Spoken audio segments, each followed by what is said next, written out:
Good morning everyone! Good morning po sa ating lahat ng mga minamahal at pinagpala ng ating mahal na Panginoong Hesus Kristo, the God of gods, the God of the Milky Way, the God of the universe, the God of the galaxy.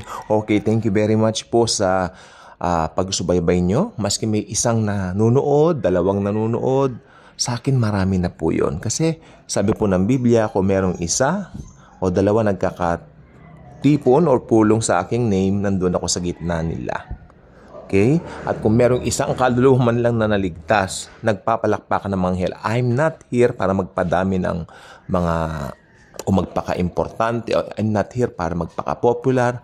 Ang popular po dito si Jesus Christ. Pag in-ignore nyo ang channel na ito, you are ignoring the Lord Jesus Christ. You're not ignoring me. You're not dead ma me. You're dead ma Jesus. Diba? Si Jesus ang dineded ma ninyo pag hindi nyo clinic-click ang mga video ito. Not me. Because the message contained in this content is very, very important than all their contents here in YouTube. I can say that because the God of gods, the God of the Milky Way, the God of the galaxy, ang laman po nito. Okay, proceed na po tayo. Marami pong lito, ano ba ang Great Tribulation? Akala nila, daranasin nila ito bilang mga Kristiyano. It's something na nagpapatunay that these people don't know the Bible at all. They don't divide the scriptures according to 2 Timothy 3:16 or 1 Timothy 3:16. I'm not sure. But ang pinakabibigyan diin ni Apostol Pablo, maging estudyante tayo ng Biblia in our own way. Okay. Ang pagiging estudyante po ng Biblia ay hindi po yung papasok kasi sa Bible school. Ako po, marami akong Bible school na pinasukan. Pero mostly, marami po talaga. Pero sa lahat ng mga diploma ko, sa lahat ng mga napag-aralan ko, iilan lang yung mga na-a-apply ko sa evangelism, no? Na ginagawa natin sa pang-araw-araw. Marami akong natutunan, I'm thankful for that. Pero kasi ang problema, yung mga nagtuturo, napaghahalo nila yung dalawang covenants, Old Testament and New Testament. At nung huli, na Bible school namin na pinasukan ko, bago mag-strike itong si COVID, natatawa ako kasi ang issue na binabanggit nung nagtuturo doon ay ilang oras daw bang manalangin kami? Ilang oras daw ba kaming manalangin? Sabi ko sa isip ko, Lord, does it matter? Ang alam ko kasing pananalangin ay makikipag-usap lang sa iyo, Panginoon ka ako. Pero ito, ang issue niya ay kailangan daw mahaba kang manalangin para pagpalain ka. That's wrong. Kaya tignan po ninyo, balik po tayo sa topic natin. Sabi ko, let the Holy Spirit guide you. Kasi pangako ng Panginoong Jesucristo, pag yung Holy Spirit, tinatawag din Paraclete or tinatawag din po siyang, ito po yung ating taga-subaybay o taga-gabay. Hindi po tayo iiwanan yan. Amen? Kaya, sabi ko po kanina, ano nga bang kaibahan ng Great Tribulation doon sa rapture? Parang they don't believe in the rapture at all. Dahil lang sabi po nila, daranas daw tayo ng tribulation bilang mga Kristiyano. They don't rightly divide the word of truth. The best teacher po ay ang Bible. Ang pinakatamang paraan to study the Bible is rightly dividing the word of truth. Dapat alam natin yung covenants natin. Alam natin kung sino ba ang kausap sa bawat binabasa natin. Para ba ito sa mga Hudyo? Okay? Para ba ito sa mga Gentiles katulad natin? O para sa mga Kristiyano? Yung mga Kristiyano, tayo po yun. Wala ng hentil, wala ng Hudyo. Hudyo ka man o hentil ka man, pag nakipag-isa ka kay Kristo Jesus, pasok ka na doon sa third group, Christians. Yung unang grupo, mga Hudyo, sila po ang piniling lahi. Wala pong pagtatalo dyan. Pangalawang grupo, Gentiles. Sino ba yung mga Gentiles? Mga hindi Hudyo. Tayo. Hindi po tayo Jews, we're not Jews. At kailanman hindi magiging Hudyo. Pero dahil sa ginawa ni Jesus doon sa krus ng Kalbaryo, tayo po ay naligtas. Kaya pasok tayo sa third group din, naging mga Kristiyano tayo. Yung mga Hudyong maniniwala din kay Jesus, magiging Kristiyano rin. So ang grupong third Kristiyano, pag Kristiyano, kay Hudyo ka, kay Gentile ka, Kristiyano ka na because of Jesus. Palapakan natin si Jesus. Okay, proceed na po tayo. Ang mga Kristiyano po ay hindi na po dadanas ng tribulation sapagkat irarapture na po tayo ni Lord Jesus. Napakatindi na ang daranasin ng buong mundo sa panahong yaon. Hindi po ito biro mga kapatid, mga kaibigan, dahil lalabas ang una pong pinakasenyales ng tribulation ay ang Antichrist. Ito po yung the lawless one na tinatawag. Hindi po tayo nagpapangalan sino ang Antikristo, sino si ganito. Nope. Hindi po natin siya mamimit. Sapagkat sinasabi po ng Thessalonians na yung humaharang sa Antichrist, kapag ka naalis na yung restraining, tayo po yung mga Kristiyano. Sasabihin ko po mamaya kung bakit. Pag naalis na tayo mga Kristiyano rito, doon po siya lalantad. Alam niyo po kung bakit? Kasi nasa ating mga Kristiyano yung Holy Spirit. At ang humaharang sa Antichrist sa kanyang paglantad na yung banal na Espiritu. Kapag ka nga naman natanggal na tayo mga Kristiyano rito, ibig sabihin, wala nang magsasabi sa mga tao na, hey, Antikristo yan, Antikristo. Wala na. Kumbaga, magagawa na ni Satanas ng freely at malaya yung kanyang gagawin. Yung nga sa pamamagitan ng puppet niya, the Antichrist. So, ibig sabihin po niya, wala na yung Holy Spirit yan. Ibig sabihin, ang Holy Spirit, akala ko ba everywhere? Akala ko ba Diyos ang Holy Spirit? Akala ko ba everywhere nandiyan siya? Bakit matatanggal siya? No, hindi po yun ang pinag-uusapan. Yung konsepto lang po ang pinag-uusapan. Kasi, hahayaan na po ng Diyos. Nandun po ang Holy Spirit sa Diyos. God the Father, God the Son, God the Holy Spirit. Hahayaan na po niya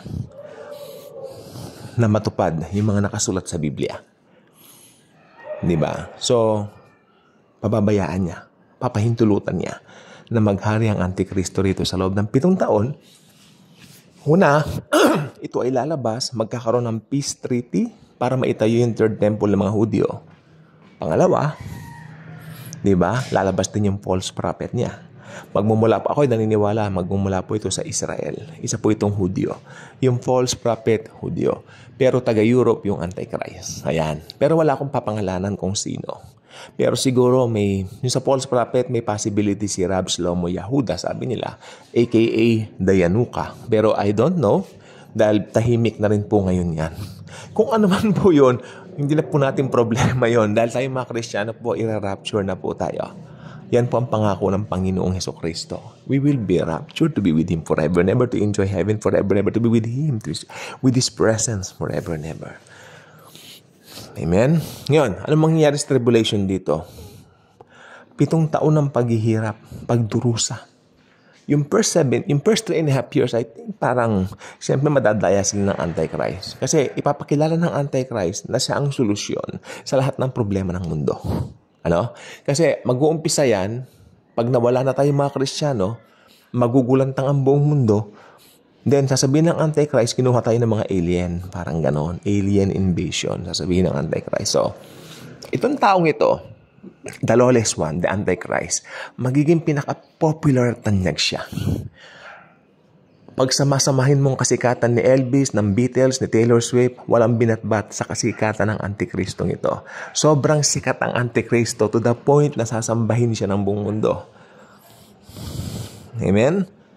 Wala yung mga pa-famous na yan ngayon sa Facebook, sa mga social media. Wala pong binatbat yung mga sikat na celebrity ngayon dahil lahat po ng yan matatabunan sa kasikatan at katanyagan ng Antichrist. Kaya nga po niya magogoyo o maloloko ang buong mundo. From then, magkikipag-peace treaty na nga siya, sabi ko na nga po kanina, para itayo yung, i-build yung third temple.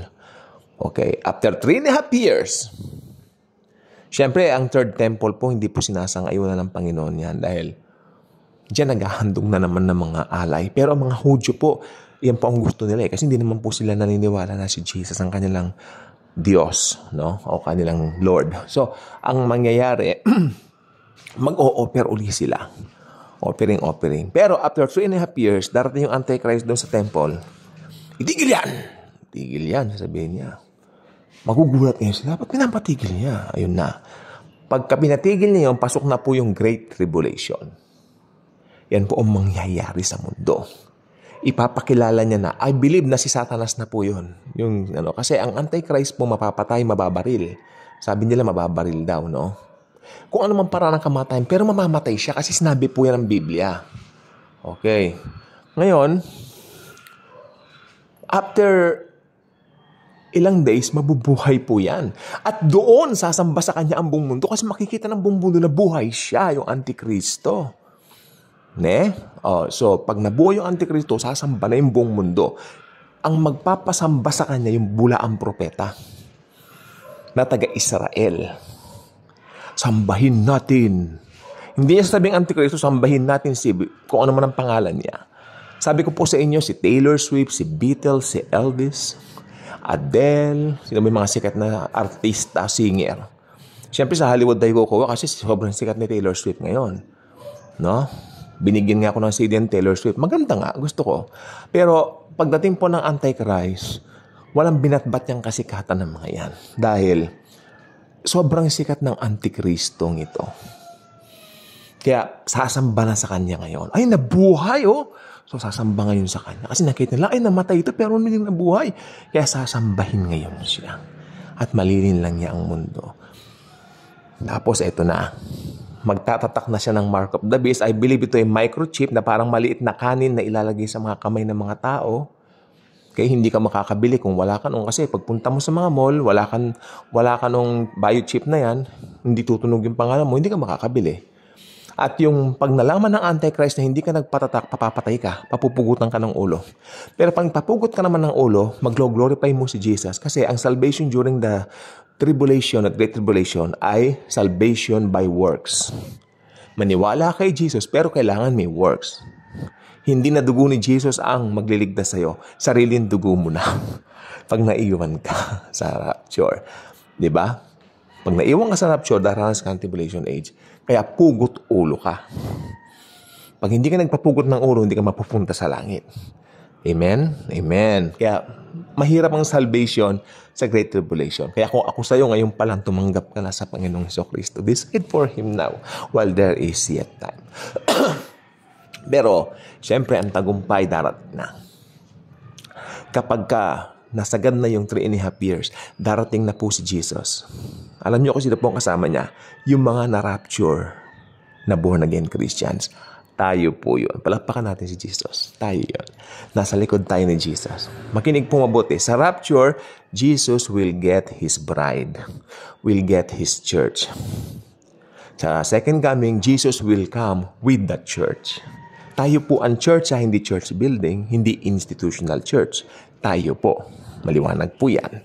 So, yan po ang we will be with the Lord forever and ever. Kasi, tingnan mo, maski sa second coming yan, nandun tayo sa likuran niya. Ganyan tayo kalab ni Jesus. Kaya, kung ako sa'yo, hindi ka pa tumatanggap kay Jesus, tumanggap ka na ngayon. Kasi ang sarap maging born again Christian. Sarap maging Kristiyano. Kaya mag-subscribe ka na rito. Click ang notification bell, share the video, share Jesus. Nahamay nalaman mo ang kaibahan ng rapture, second coming, at binigyan natin din dito yung mangyayari sa tribulation, first 3.5 years, at mas malala, second 3.5 years, great tribulation. I hope natuto po kayo, at i-share nyo naman itong video. Marami pong makikinabang dito. Thank you po, and Jesus truly loves us all.